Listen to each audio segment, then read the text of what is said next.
It's the Brian Lehrer Show on WNYC. Good morning again, everyone. Live from the green space today. And when we're in the green space, you can watch the Brian Lehrer Show as well as listen.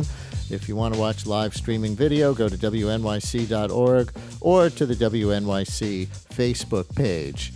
Now, taxi drivers out there, you know we love you here at the Brian Lehrer Show. We know the radio is a point of connection and a kind of survival tool for you out there.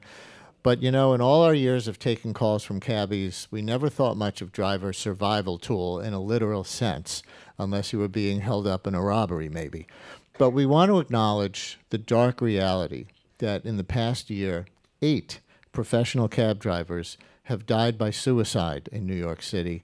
Such a startling fact that illustrates that the yellow cabs are essential to the iconography and the heart of the city for so long. The men and women who make them go are not being taken care of and really, really struggling. And we know drivers for the Ubers and Lyfts and Vias over the past few years aren't doing all that much better. The story goes like this, for those of you who don't know. Over the past few years, the number of for-hire vehicles has risen to about 100,000, which is many times the number from before the apps, ramping up competition, leaving all drivers, whether they be Uber, Yellow, Green, struggling for an ever-shrinking piece of the pie. With me now is Meera Joshi. She's the chair and commissioner of the New York City Taxi and Limousine Commission. We'll talk about a harrowing year for drivers and maybe some good news on the horizon with pay raises on the way in early January under a new city policy. So, Commissioner, welcome back to WNYC. Thank you. And it is sad that is the state of affairs, that our opening is talking about suicides. And I really just want to stress it's symbolic of what's happening in all sectors of the industry. The men who've committed suicide have been from different sectors. Some are Medallion owners, some are cab drivers, and some drive for Uber, some drive for traditional black cars. And I think it's really demonstrates the financial distress that a lot of the day-to-day workers are going through in this growing business that is becoming more and more popular, and it's increasing mobility, which is absolutely wonderful for the city. But there is another side to it. When you say there's another side to it, what are you referring to? In talking about the app drivers, we started to get a lot of complaints about pay and how it was very difficult for them to make money. And when we dug in, we demanded that the apps give us all of their pay records and looked at them. 96% of these drivers are making less than a minimum wage. So last week we passed rules that will require that the apps pay their drivers minimum per minute and per mile, and that they keep each driver busy. And that will boost pay by about $10,000 a year for 96%, and that's tens of thousands of workers in New York City. Do the families who are struggling receive any type of help with the Medallion debt? If because that doesn't apply to the app-based drivers. Even as the rates are going up, the Medallion debt that's left over because of the decline in the market. There is very little solid help for the families of those who've lost a loved one, for those Medallion owners that have committed suicide, but for Medallion owners generally. And it's a stark reality. Many of these were borrowers who found themselves in a situation much like the housing market, where banks were very free to lend a lot of money. The refinancing terms for Medallion, this isn't publicly known. It's public, but it's not, often known. We're every 3 years. So every 3 years you have to go back to a bank and get charged refinancing, and also an opportunity to borrow more money, which when times were good, people did. Pulled $50,000 extra out. And the loans ballooned and ballooned. And now that the stability is gone from the market, those loans are being called in, the banks are foreclosing, they're asking for houses, they're asking for people's wives to be put on the loans as well. And there's not much that the borrowers can do. Foreclosure and bankruptcy are options. And ultimately, what we're trying to do is pressure the banks to write off a lot of these loans.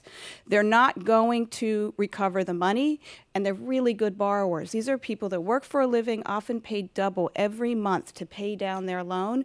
So they still have a good borrower. The loans need to be right-sized so that the economic model can survive and the people that have spent their life as professional drivers can continue doing that work. So you're asking the banks to do something voluntarily here that the city can't force them to do? Yes, it's ironic, right? But you know what? You'd be surprised how many banks have already changed some of their lending practices and written down some of the notes because they realize it's going to have to happen eventually anyway, and these are good borrowers. So it's a step that we can take, and we certainly don't want to take no steps at all given the dire situation that so many owners are finding themselves in. And I'm going to linger on the suicide issue for just another question. Most of the drivers who did take their lives this year were immigrants in their 50s and 60s. Some of them had told friends and families that they were having a difficult time making a living and dealing with it. Given that profile, is there anything of a preventive nature that the TLC is doing for drivers at psychological risk? We are, number one, getting out as much as we can the word that you must reach out for help. And if you have a friend or a loved one that you notice that's demonstrating signs of isolation and depression, it's really important that they have contact with other people, even if it's a daily conversation, a check-in, to make sure that there's someone watching their mental health and preventing them from maybe taking a irreversible step. But when you raise the demographic and the age, it's a lot of the older drivers realize they have no pension, and they were relying on a medallion to be that pension. But no pension is symbolic of how all drivers work. They don't have health benefits. They're independent contractors. They don't have a pension. They don't have sick days. So anything goes wrong, and there's no safety net. And one thing I think the City Council is looking at, and hopefully we'll move quickly on, is giving us the jurisdiction to be able to provide some benefits packages for drivers. And pension is something that many of the drivers talk about, something that would be extremely helpful and give them more peace of mind. How would you do that? What would City Council pass? Would it be authorization to require the fleet owners and Uber and Lyft, et cetera, to offer pension plans, or what would it be? It's in very early stages, but the bill itself basically says the city should study what a good benefits package would look like and then implement it. And really, it's very broad, in broad strokes like that. There's a variety of possibilities, and different drivers have different needs. So it's hard to say what that would look like at this point. But the first step would be giving the city the authority to take these kind of beneficial steps. And listeners, if you're a driver for any kind of taxi or for-hire vehicle, we invite your phone calls right now for the Taxi and Limousine Commission Chair, Meera Joshi, or anyone else. We can take questions from people who ever are passengers in taxis and for-hire vehicles too. 212-433-WNYC, but drivers, we definitely invite your calls. 212-433-9692. Tell us more about what's coming in January. So in January, well, actually, one of the big things that happened in August was City Council passed a bill that capped the licenses that we are allowed to issue. But part of that bill also told us and the Department of Transportation to study congestion. And I think in early next year, we'll start to publicly talk about policies that would restrict licensing or change the licensing framework for the Uber, Lyfts, Vias, and those in order to address midtown congestion. But also in January, the rules that we passed that provide minimum pay protection for all of the 80,000 app drivers out there will go into effect. And the drivers can go on our website, use a calculator, compare what they earned with what they should earn under the new rules. And if it doesn't match up, they come to us and we summons and penalize the company that didn't pay them appropriately, and they're entitled to restitution. Now, historically, we've provided this protection for cab drivers for years, since '97. And, about 4 or 5 years ago, from some of the larger actors, we were able to bring in millions of dollars in restitution for drivers that had been underpaid by cab owners. And so this is really bringing that framework to the app sector, where those drivers, just like cab drivers, need pay protection. Uber and Lyft are both pushing back against the pay rules, I understand, saying it will make rides more expensive for customers and will limit competition. So how are they complying with the new rules, or how do you anticipate? Well, they have to comply to stay licensed, and so they can't operate unless they pay their drivers at least the minimum that we require. And our economists that studied this figure maybe 10, 12 seconds more in wait time and 50 cents or so more in passenger fares. But these are a small adjustment for passengers for a big reward, which is the driver behind the wheels now making a livable wage. It's also good for New York City economy. That's $600 million that comes back into city economy. The $600 million goes to the drivers. They live and work in the city, and that money gets spent at city restaurants, city stores, and for city services. Let's take a phone call. Let's go to Ridwan on line 9, an Uber driver calling from the Bronx. Ridwan, you're on WNYC. Hello there. Hello.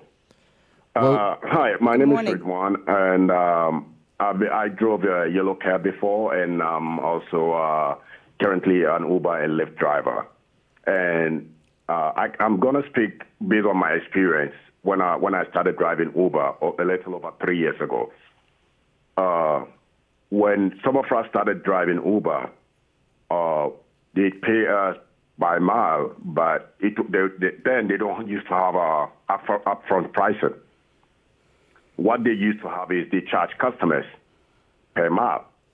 Then they introduce upfront pricing, but they still pay some of us by mile. But in many cases, it has occurred to many of us here driving that when we drive, they will charge a customer, let's say $50, and then we will get sometimes we will get like $25 and they take the rest.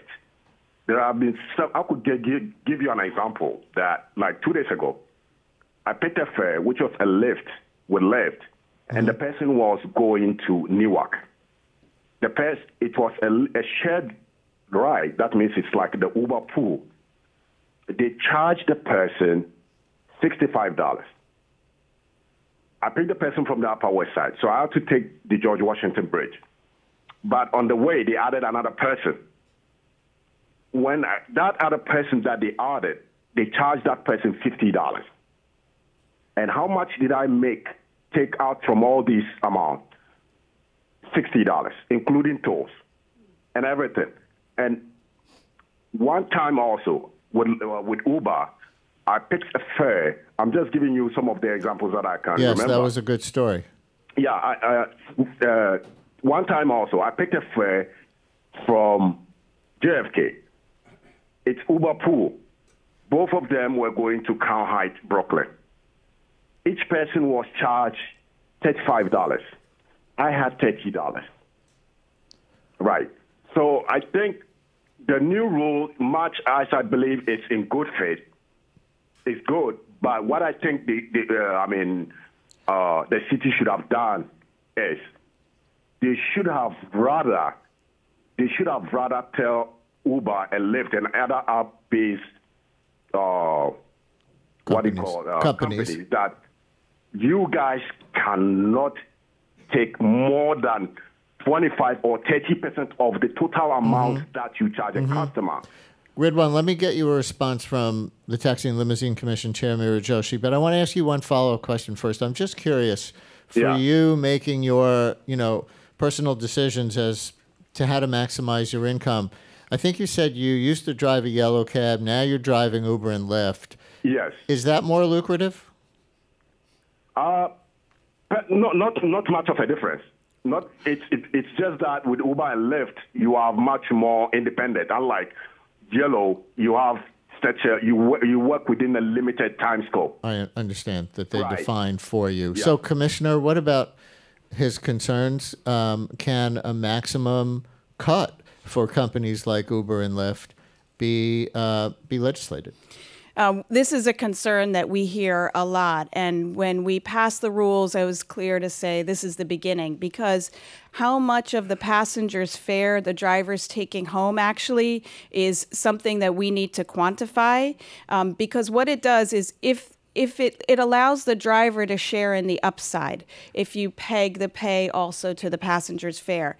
So we recently got an additional amount of data on passenger fares and driver fares, which we're analyzing now, and we will know then what the world looks like. How much of the passenger fare is a driver taking home now? We have a lot of anecdotes, and they're very powerful, and now we need to put the facts to them. And if we see that the upside is really not shared, then we can add on to our rule a cap on the maximum amount of commission so that the driver is then protected from the bottom but gets the upside when the fare is higher. So I'd say that's sort of phase two. We wanted to start with some protection given the number of drivers that are so below a livable wage. And with the added passenger fare information, we can analyze it and be transparent about the numbers so the public also knows, because I believe passengers care whether or not their driver is getting only a fraction of what they're paying. And that's information the public should have, and then do rulemaking based on that. It sounded like the examples that Ridwan was giving were pointing to a particular problem with respect to Uber pool rides and the equivalent with Lyft, where when you pick up the second passenger, the proportion of the fare that the driver gets does not go up, or the proportion goes down because the dollar amount does not go up commensurate with the amount that it goes up for the company for that second passenger. Is that something you're aware of? Yeah, already? it's something we're aware of, and it's also something that now that we have all this passenger fare information, we're going to look at. We put in the rule a placeholder for adding a bonus for drivers when they do shared rides, and we'll be able to define what that is once we've analyzed the actual pricing. But what it is the driver sees two passengers come in and two fares are provided to the company, but the driver's paid the same amount for the mile and minute. But driving is also a service. There's a customer service element to that. So every new passenger that comes in, you have to make sure that experience is enjoyable, and that's work.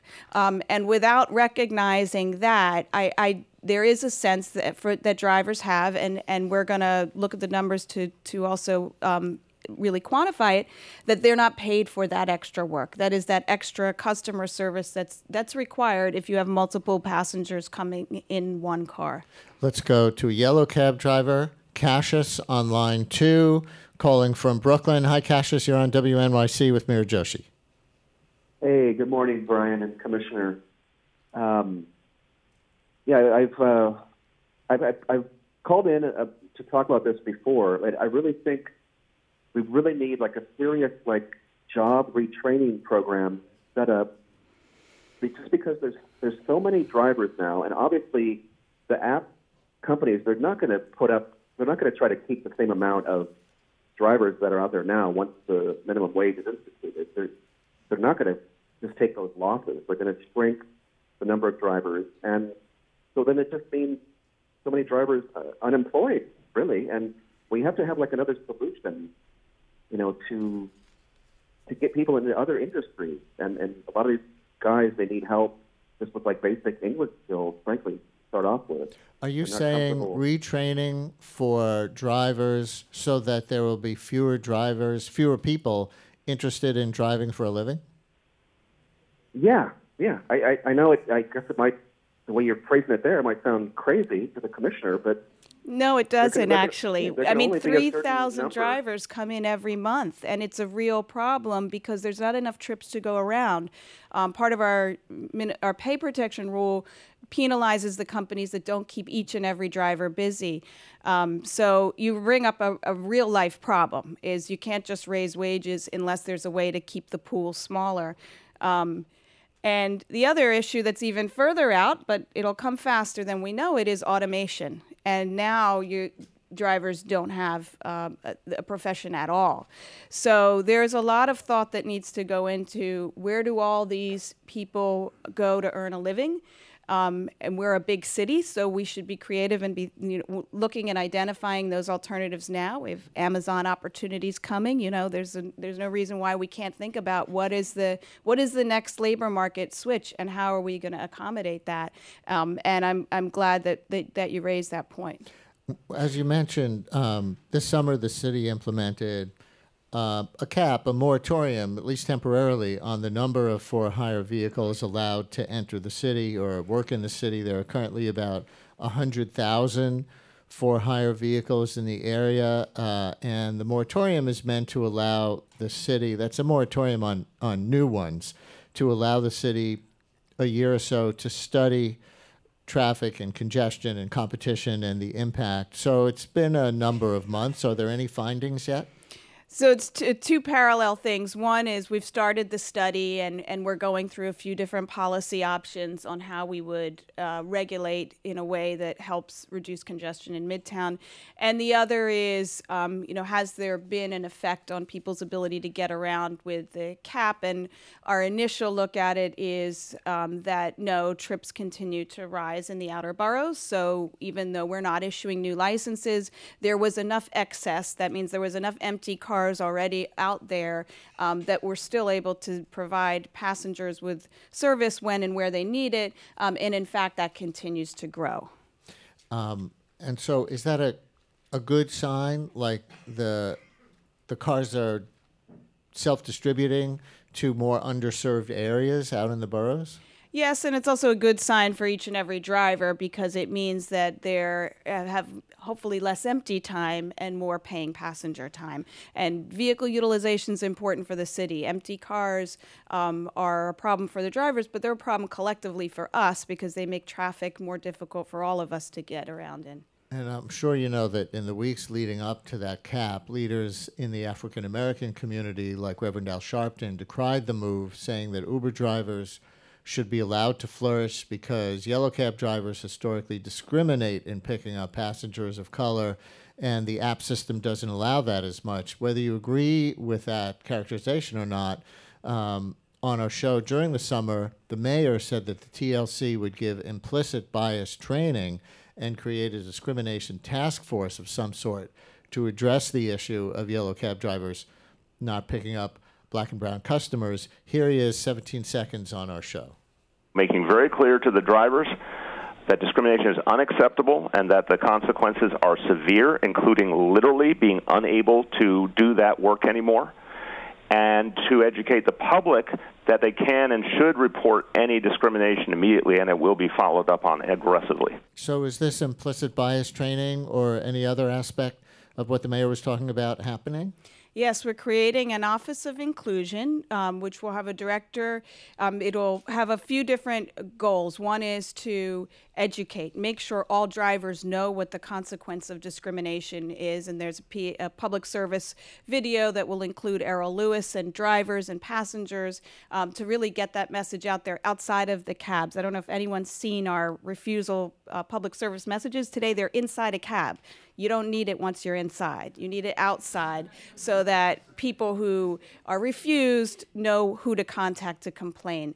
And really driver education about the consequences and really the divisiveness of refusal. We're one city, we're one service, and everybody deserves a ride. And I'd say it's an agree-disagree thing, but it's actually not. It's a fact. This happens every day, and it still happens. And we will work hard to, with the goal of getting this down to zero, but a lot of it revolves around a culture change with drivers to make a shift to realize it's your duty, it's your service, and it makes the city a better place when you transport everybody. One more question from here inside the green space. Hi. Hi. So this is really a conversation about workers' rights. And we haven't talked at all about unionization. And while you do great advocacy work for the workers in your industry, that's definitely true. But in conversations I've had with Uber drivers, Lyft drivers, many of them recent immigrants, they don't know what unionization is. They don't know what unions are. They don't have the vocabulary to talk about workers' rights. So while what you're doing is great advocacy work, how can we increase the awareness around workers' rights for the people within the industry? So there are a few groups, the New York Taxi Workers Alliance, and there's a group called the Independent Drivers Guild. Neither of them are unions, but they are organizations that work with drivers, represent drivers, voice their concerns. And I think, there's two steps. One is how much can you accomplish with these sort of quasi-unions, and I think that they're very effective. The New York Taxi Workers Alliance has a national voice and is extremely powerful in getting the needs of their drivers public. But the larger question is, would there ever be legalized unions among the drivers? And that's probably intertwined with the question of, are they employees or independent contractors? And today they're still independent contractors for the most part. But it certainly is step one to have more organizing within the ranks of the drivers, because it is a powerful advocacy tool that gets listened to. Well, this is such a part of New York. It's also an industry in crisis, a population in crisis in New York as we close out 2018 and enter 2019.